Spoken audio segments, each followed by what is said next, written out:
ആറന്മുളയിലെ ജനങ്ങൾ പ്രബുദ്ധമായ ജനതയാണ്. പ്രത്യേകിച്ച് ഈ മണ്ണിൽ ചവിട്ടിയാണ് എല്ലാവരും അയ്യപ്പനെ കാണാൻ വേണ്ടി പോകുന്നത്. ഈ മണ്ണിൽ നിന്നുകൊണ്ട് തന്നെ അയ്യപ്പൻ്റെ സ്വർണം കട്ടെടുത്തവരോട് ഈ ജനങ്ങൾ ക്ഷമിക്കുമെന്ന് നിങ്ങൾക്ക് തോന്നുന്നുണ്ടോ?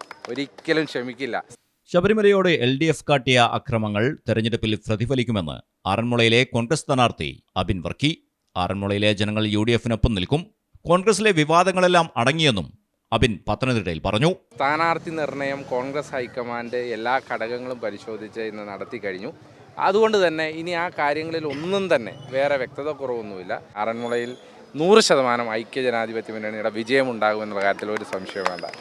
രാവിലെ പത്തനംതിട്ടയിലെ ഈദ്ഗാഹുകളിൽ അബിൻ വർക്കി പങ്കെടുത്തു. രാവിലെ മുതൽ തന്നെ ആറന്മുള മണ്ഡലത്തിലെ പ്രചരണങ്ങളിൽ സജീവമായി. മലയാളം ടെലിവിഷൻ പത്തനംതിട്ട. വേഴ്സറ്റൈൽ എന്ത് രസമുള്ള വാക്കാണല്ലേ.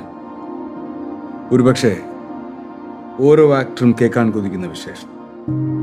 ഓരോ സ്ക്രിപ്റ്റ് കേൾക്കുമ്പോഴും ഓരോ കഥാപാത്രത്തെ പരിഗണിക്കുമ്പോഴും എന്തായിരിക്കും ഞാൻ ആഗ്രഹിക്കുക?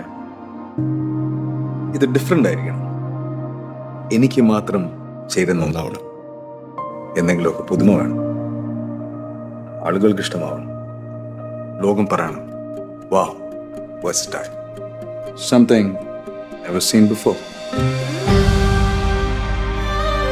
നിങ്ങളും അത് തന്നെയല്ലേ ആഗ്രഹിക്കുക? സ്പെഷ്യൽ മൊമെന്റ്സിന് വേണ്ടി ജ്വല്ലറി തിരഞ്ഞെടുക്കുമ്പോൾ നെവർ സീൻ ബിഫോർ ഡിസൈൻസ്, നിങ്ങളുടെ സ്നേഹത്തോളം പ്യോർ ആൻഡ് പ്രഷ്യസ്, ഹൃദയം തൊട്ടറിഞ്ഞുള്ള സർവീസ്. കവിത ഗോൾഡൻ ഡയമണ്ട്സ് പോലെ തീർത്തും versatile. Kavitha golden diamonds, the versatile jewelry.